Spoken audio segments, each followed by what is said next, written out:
Good morning students, fourth class students.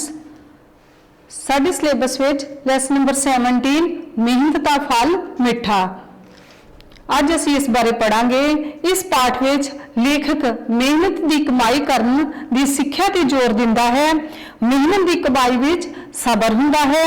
मेहनत नाल कीती कमाई करके खुशी हुंदी है। मेहनत का फल हमेशा मिठा हुंदा है।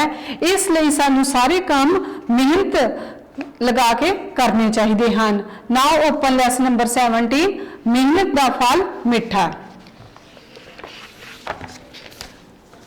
प्यारे बच्चों, गुरु नानक देव जी ने मनुख नूं सिक्ख्या दिंदे कहा सी, किरत करो, नाम जपो अते वंड के छको।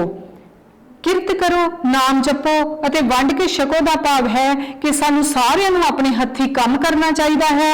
उस वाहिगुरु परमात्मा का जाप करना चाहिए है अते वंड के सारिਆਂ विच शेयरिंग करके चीज खानी चाहिए है। इसका मतलब है हथी मेहनत करके धन कमाओ, उस परमात्मा नूं हमेशा याद रखो ते अपनी कमाई का कुछ हिस्सा गरीबां विच जरूर वंडो।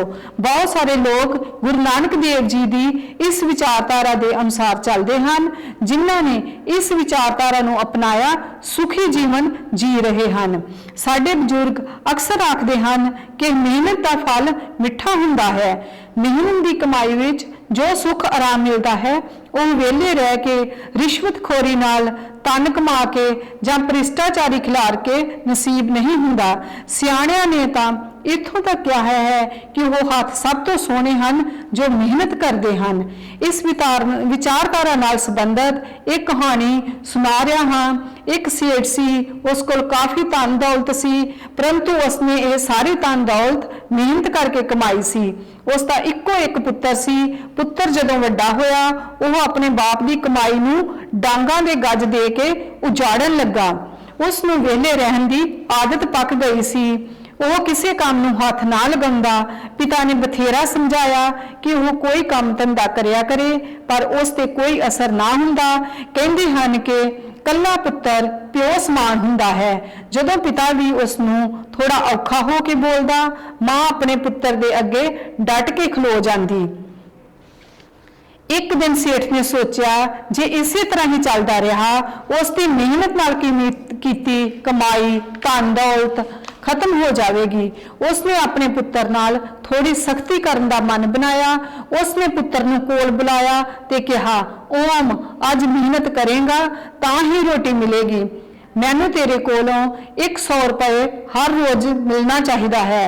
जिदन रुपए नहीं मिले तेरा रोटी पानी बंद। ओ राम ओम रोंदा होया अपनी मां कोल गया ते कहन लगा, मां मैनू 100 रुपया दे। अज मैनू घर विच रोटी तां मिलेगी जे मैं पिता जी नूं 100 रुपया देवांगा। मां कोलों 100 रुपया लैके पुत्र बाहर चला गया। शाम नूं घर परतन ते पिता ने 100 रुपए की मंग की। ओम ने 100 रुपया पिता नूं दे दिता। सेठ नूं पक्का शक सी कि यह 100 रुपया मेहनत नाल कमाया नहीं है, वह यह जरूर अपनी मां कोलों लिया है। उसने पुत्र नूं कहा, ओम जा ये रुपए खूह विच सुटा। पुत्र बिना देरी किते 100 रुपए खूह विच सुट आया, परंतु सेठ ने अपनी पत्नी नूं उसके पेके भेज दिता। अगले दिन पिता ने उसनूं 100 रुपए कमा के लियाउण लई कहा। मां तां घर विच नहीं सी। ओम अपनी भैन कोल चला गया ते 100 रुपए की मंग की। भैन ने भी उसनूं 100 रुपए दे दिते। शाम पैन ते ओम ने वही रुपए पिता जी नूं दे दिते। सेठ नूं पता सी कि वह यह रुपए अपनी भैन कोलों लैके आया है। उसने कहा, ओम यह 100 रुपए भी खूह विच सुटा। नाल ही उसने अपनी धी नूं उसके नानके भेज दिता। अगले दिन ओम नूं 100 रुपए देने वाला कोई नहीं सी। उसनूं सारा दिन हड्ड भन के कमाई करनी पई। शाम नूं जदों उसकी मेहनत की कमाई दे 100 रुपए मिले तो अपने पिताजी को लै आया ते कहन लगा, पिताजी आ लाओ 100 रुपए। सेठ ने फिर उही कहा, ओम जा यह 100 रुपए भी खूह विच सुटा। अपनी मेहनत की कमाई नूं खूह विच सुट्टण बारे सुन के ओम चीख के बोलिया, पिताजी यह 100 रुपए कमाउण लई मैं सारा दिन मजदूरी की, इट्टां तोड़दियां मेरे हत्थां ते छाले भी पै गए। तुसीं कहंदे हो मैं यह रुपए खूह विच सुटावां? नहीं, मैं यह नहीं सुटांगा। ਸੇਠ ਨੇ ਅੱਗੇ ਹੋ ਕੇ ਪੁੱਤਰ ਨੂੰ ਜੱਫੀ ਵਿੱਚ ਲੈ ਲਿਆ ਤੇ ਪਿਆਰ ਦਿੰਦਾ ਬੋਲਿਆ, ਬਸ ਓਮ, ਇਹੀ ਮੈਂ ਤੇਰੇ ਮੂੰਹੋਂ ਸੁਣਨਾ ਚਾਹੁੰਦਾ ਸੀ। ਪੁੱਤਰ ਦੀ ਮਿਹਨਤ ਦੀ ਕਮਾਈ ਸੁੱਟਣ ਲੱਗਿਆ ਜਿਵੇਂ ਤੈਨੂੰ ਦੁੱਖ ਹੋਇਆ ਹੈ, ਤਿਵੇਂ ਮੇਰੀ ਮਿਹਨਤ ਦੀ ਕਮਾਈ ਉਜੜਦਿਆਂ ਦੇਖ ਕੇ ਮੈਨੂੰ ਵੀ ਦੁੱਖ ਹੋ ਰਿਹਾ ਸੀ। ਪਿਤਾ ਜੀ, ਅੱਗੋਂ ਮੈਂ ਮਿਹਨਤ ਦੀ ਕਮਾਈ ਹੀ ਕਰਾਂਗਾ। ਮੈਨੂੰ ਅਹਿਸਾਸ ਹੋ ਗਿਆ ਹੈ ਕਿ ਮਿਹਨਤ ਦਾ ਫਲ ਮਿੱਠਾ ਹੁੰਦਾ ਹੈ। ਓਮ ਨੇ ਪਛਤਾਵੇ ਦੇ ਅੱਥਰੂ ਬਹਾਉਂਦਿਆਂ ਕਿਹਾ। ਸੇਠ ਆਪਣੀ ਜਿੱਤ ਤੇ ਖੜਾ ਮੁਸਕਰਾ ਰਿਹਾ ਸੀ। ਇਸ ਲਈ ਸਾਨੂੰ ਇਸ ਕਹਾਣੀ ਤੋਂ ਸਿੱਖਿਆ ਮਿਲਦੀ ਹੈ ਕਿ ਸਾਨੂੰ ਹਮੇਸ਼ਾ ਮਿਹਨਤ ਦੀ ਕਮਾਈ ਕਰਨੀ ਚਾਹੀਦੀ ਹੈ। ਸੋ ਸਟੂਡੈਂਟਸ, ਹੁਣ ਅਸੀਂ ਵਰਡ ਮੀਨਿੰਗ ਪੜਾਂਗੇ।